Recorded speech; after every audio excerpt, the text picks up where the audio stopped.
have to say he's handled that the best he can. I don't think he's ever going to say the wrong thing. As a coach, you understand what he's talking to and the ideas and the lack of training time. If I was a Chelsea fan, I don't want to hear that. It's pretty. You're giving me a lot of generic, vanilla comments. Like, you're telling me that it hurts, but I can't see any pain in you that actually hurt you losing that game. I didn't see anything in the game that suggested that they wanted to go and win. It was all about stopping Arsenal. And again, when you're talking to me about set-piece coaches, I don't want to hear about it. We've just lost. We're out of the semi-final. We're talking about the set-piece coach watches the other team, and so we thought we'd stick 3 up. I'm not interested. But he was asked the question, he answered it. His set-piece coach came up with the plan to be brave, and he backed up by saying you have to be brave when you play against Arsenal. I know what you're saying. Do you think they were brave? I know what you're saying, because we grew up in similar generations. The game has moved on. This is the reality of what happens in football. Set-piece coaches play a part, whether people like it or not. And for the modern fans and new fans, they make it like it's a new wow thing. I think it was... Genuine question, though. Can I ask you a question? Do you think they were brave tonight? No, as a whole? Not brave enough, no. Not brave enough. No, that's only from that set piece, though. That's the one set piece segment. He said brave 3 times in that interview. Okay. So I'm saying, as a fan, if we were put yourself as a Chelsea fan, what do you take away from that was brave tonight? You're probably disappointed. You probably said the last 15 minutes they tried to make a go of it. Was it too late? Probably, in my opinion. I think when you look at the team selection, we're talking about the tactical element of the game today, what we saw. We saw a Chelsea lineup at the start that, for me, was a defensive-minded lineup where we thought it was going to be attacking, but it was really more defensive, damage control, and let's see how long we can stay in the game to.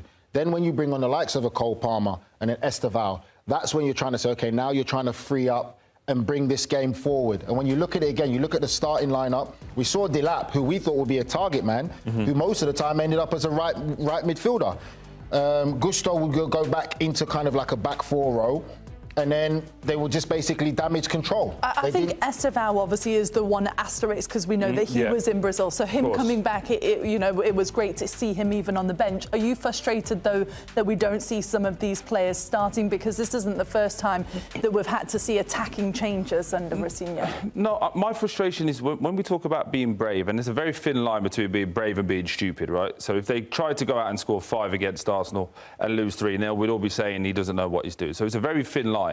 But I don't remember a chance that they should score. I don't remember a good save from the goalkeeper. I don't remember a moment where we thought, oh, Chelsea are dominating here. So when you use the term brave, to me, that's what I want to remember something. Go, oh, that's what he's alluded to. It felt to me, instead of going there and testing themselves against Arsenal, like they did in the first leg, where it's like, right, we're going to see where we're at. And we know Arsenal are one of the best teams in world football currently. How far off it are we? They went, can we stop them? And we're going to see Burnley do that. We're going to see other teams try and go to the Emirates, sit low block and go, can we contain for as long as possible? And they did it longer than a mid-level team like an Everton did. That was, if Everton played that performance today, we'd be saying that's a David Moyes type performance. That's the gamble you take as a manager, and I'm not defending Liam, but that's the he chose that path. He wanted to go damage control and then try and bring on the flair players later on in the game to maybe try and win something. For me, he could have gone the opposite way, where he could have started them and say, look, we're coming here to win. We're coming. But when it doesn't work, we have to give. At the start of the show, we was giving the credit for the subs he brought on, the goals that they've scored. And we said, like, OK, on the flip side, if you don't win now with that talent on the bench and you don't have a real chance on goal, you don't have a sustained period, the same level of credit we do, we now have to look at it from a critique. Criticism, you're going to get criticised. OK, well, what was the game plan to survive? This is Chelsea Football Club. You're meant to be a big team. You talk about you're the world champions to everyone. You've won 2 trophies in the last year as opposed to Arsenal. And you went there and all you wanted to do was survive. That, to me, isn't a step forward. That's a step backwards. I thought for 60 minutes they were very good in the tactical, and they could have been more dangerous. But then it's hard because he figured, okay, in the 60th we stay in the game as long as possible. In the 60th minute we flip the switch. We start to put some pressure on them, but they struggle to sustain any sort of pressure. And then The last 15 minutes, you really want to see them take risks, and they didn't take them. And you also really want to see them on the same page, which in that moment when Arsenal is so deep and so compact, for me, the ball's just got to go wide in the box, wide in the box, wide in the box, sustain pressure, pick up the second ball, wide box, flash balls across the box, corner kicks, set pieces, up the tempo a little bit. I thought that part was missing from the game, and I think that's where these boys are feeling like.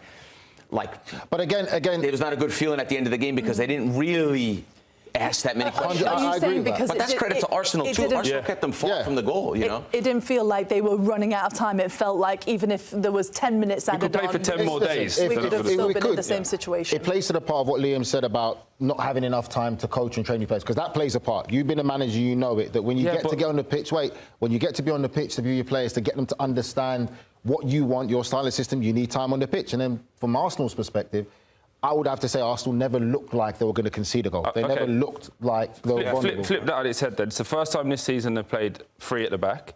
How did he coach them? How did they do that for 60 minutes? Oh, we saw them coaching in a warm-up. So, again, we didn't have enough coaching time because we didn't win the game, but we had enough coaching time to do tactically a decent job. So do you see how the narrative changes? If they win that game, everyone say what a tactical masterclass it is, and we're not hearing anything about lack of time on the training pitch.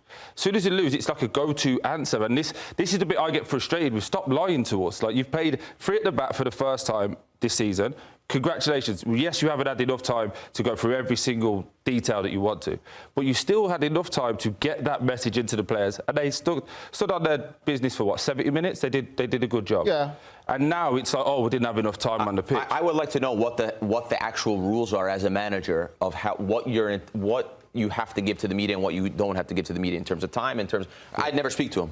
I would never speak to the media because nothing you say is going to come off good after the end of a loss. So, he has struggled. Nigel makes the point.